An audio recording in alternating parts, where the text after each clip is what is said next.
come to you Azhar Siddique साहब, thank you so much for being on the program. मुतमईन है आप PTI? Barrister Gauhar Khan की tweet से तो लिख रहा है कि सब बिल्कुल मुतमईन हो गए हैं आप।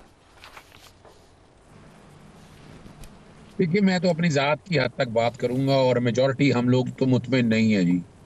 हमारे पास खबरें अच्छी नहीं हैं और इमरान खान साहब तो को 26वीं तरमीम से पैर वो बाहर नहीं निकालना चाहते। यानी एक छोटी सी बात है भाई, वो तो जब दो वो डॉक्टर मिले हैं तो इमरान खान साहब को डॉक्टर से मिलने से में क्या हर्ज था।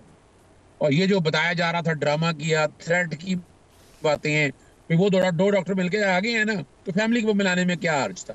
तो हम यानी बहसियत देखिए, मैं पार्टी की हैसियत से बात नहीं करना चाहता, मैं एक ह्यूमन राइट एक्टिविस्ट के हवाले से और बाकी चीज़ों से बिल्कुल मुतमईन नहीं है कौम, और हमें डाउट्स और खदशात अपनी जगह पर मौजूद हैं। आपने कहा हमारे पास खबरें अच्छी नहीं हैं, आज 2 डॉक्टर्स ने मुलाकात की, वो खबरें दे रहे हैं, बैरिस्टर गौहर कह रहे हैं 1 घंटे उन्होंने एक्सरसाइज भी की। आपकी खबरें किसकी इंफॉर्मेशन पर बेस्ड हैं? देखिए अब ये तो बैरिस्टर गौहर साहब आकर बता सकते हैं कि उन्हें डॉक्टर की बात पे एतबार करना है। तो अगर ऐसी कोई बात थी तो अपना डॉक्टर आसिम की मुलाकात करवाते ना।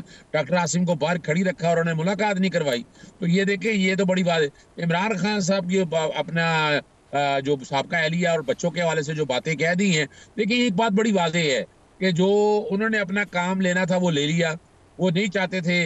और एसओ शंघाई तावन तंजीम के नाम पर वो आईनी तरमीम करना चाहते हैं, 17 में वो लेके आ रहे हैं। उसी तरह 17 अक्टूबर का वो इजलास बुलाएंगे जो आपने, वो लोग कहते थे भेड़ बकरियों की तरह मेंबर पार्लियामेंटेरियन को बिठाए रखा, नेशनल असेंबली को भी और सेनेट को भी। भैया आपको इतनी जल्दी क्या है? 25 मई की डेट जो डेडलाइन है वो इसी के बारे में हैं। लोग डरते हैं तेरी दुश्मनी से, हम तो तेरी दोस्ती से डरते हैं। वो फैसल सिद्दीकी ने बड़ा खूबसूरत एक शेर पढ़कर बताया है, वो इस चीज़ों को समझने के लिए। तो यहाँ अगर आप समझे और अगर आप बात देखें कि ये सारा जो प्लान है वो 26वीं तरमीम के लिए है।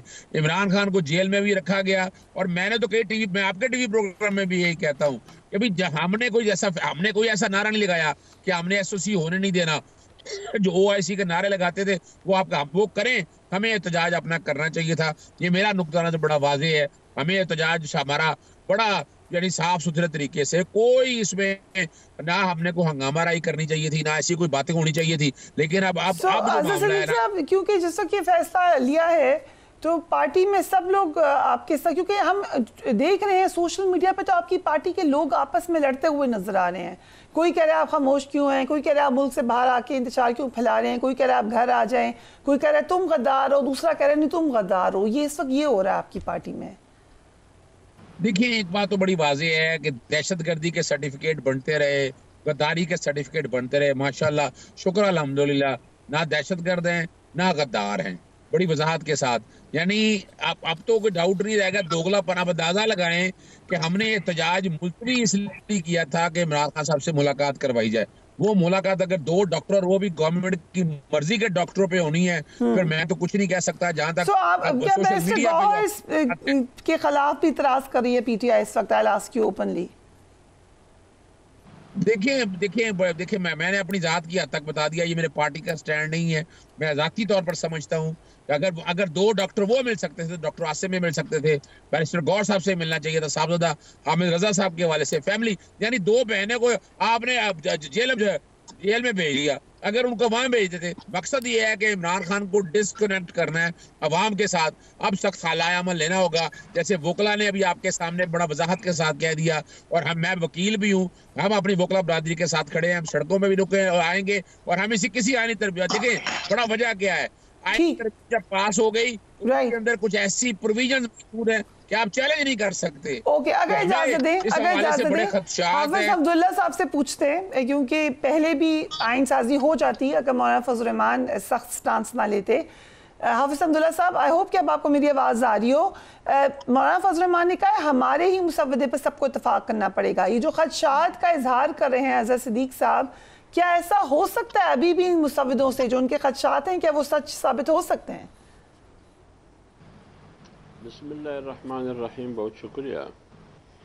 देखिए फरीहा, बुनियादी तौर पर तो जमीयत उलमा इस्लाम का मौक़िफ़ मुसव्वदे की शक्ल में पूरे मुल्क के सामने, बिलखुसूस अपोजिशन जमातें हों या ट्रेजरी बेंचों पर हुकूमती पार्टी हो या उसके इत्तेहादी हो, اور ہماری پارٹی کی ترجیحات بھی بالکل واضح ہے، جس میں کوئی پوشیدگی نہیں ہے، نہ ہم نے قوم سے کوئی چیز چھپایا ہے۔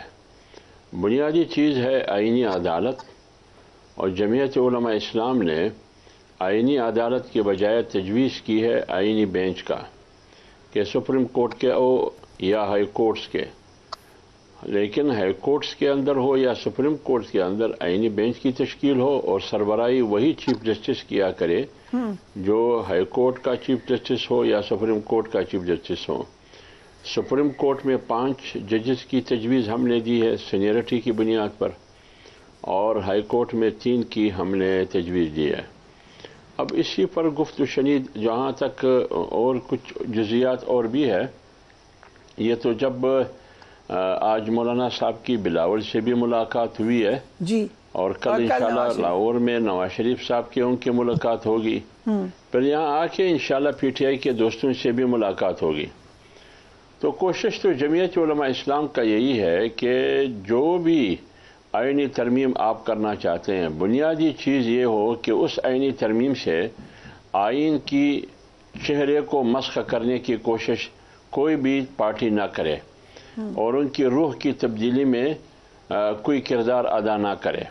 ایک تو یہ ہونا چاہیے۔ دوسری بات یہ ہونا چاہیے کہ جو بھی آئینی ترمیم آپ لانے چاہتے ہیں یا میں لانا چاہتا ہوں، اس میں بنیادی مقصد ادارے کی اصلاح ہو، اپنے پارٹی مفادات یا سیاسی مفادات یا ایک شخص کے لیے یہ نہ ہو، یا کسی ادارے کو جو ایگزیکٹو سے، مقننہ سے، جوڈیشری سے الگ کوئی ادارہ ہو، اس کو مضبوط کرنے کے لیے یا ان کے ہاتھوں کو مضبوط کرنے کے لیے نہ ہو، اور آئین کی روح کے خلاف نہ ہو۔ تو جمعیت علماء اسلام کی سٹانس یہی ہے، ابھی بھی کوشش یہی ہے، کنسنسس، گفتگو تمام پارٹیوں کے ساتھ گفت و شنید، تاکہ اتفاق رائے پیدا ہو سکے۔ بٹ حافظ صاحب، جو خاص طور پہ قاضی فائز عیسیٰ کے حوالے سے بات ہے کہ ایک یہی بات آئی کہ آپ کہتے ہیں کہ ان کو ریٹائر ہو جانا چاہیے، لیکن کیا آپ اس پہ راضی ہو جائیں گے کہ اگر آئینی عدالت بنے اور وہ وہاں چلے جائیں؟ اس پہ مولانا فضل الرحمان متفق ہو سکتے ہیں؟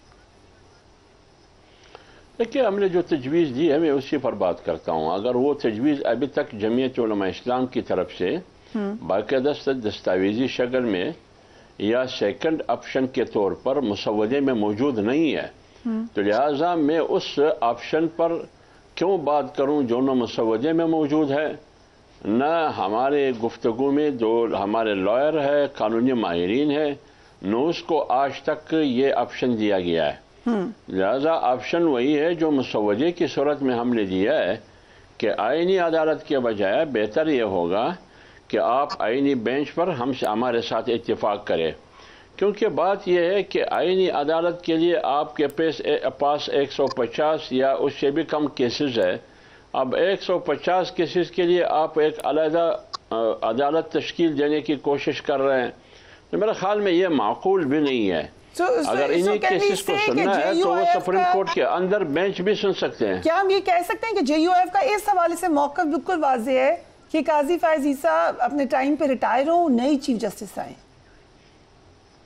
دیکھیں، ہمارا موقف یہ ہے کہ جیسے پہلے معمول آ رہا ہے کہ جو سینئر ہو وہ چیف جسٹس ہونا چاہیے، جو ریٹائرمنٹ کی طرف بڑھ رہے ہیں، ریٹائر ہو کے جا رہے ہیں، بے شک احترام کے ساتھ، جیسے پہلے وہ جاتے تھے آج بھی وہ جا سکتے ہیں، لیکن بات یہ ہے کہ اس کا ابھی ہماری جو تجاویز ہے، جو مسودہ ہے، اس میں کسی شخص کے حد تک محدود نہیں ہے ہمارا مسودہ، نہ آئین کو کسی شخصیت تک ہم نے محدود کیا ہے کہ فلان نام شخص کو ہماری ترجیح ہے، فلان چیف، آنے والا چیف ہماری ترجیح ہے، یا جانے والا چیف ہماری ترجیح ہے۔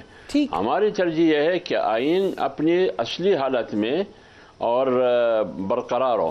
ہماری بنیادی کوشش یہ ہے آئین میں ترمیم ہو، لیکن آئین کی اصلی حالت کو نہ چھیڑا جائے۔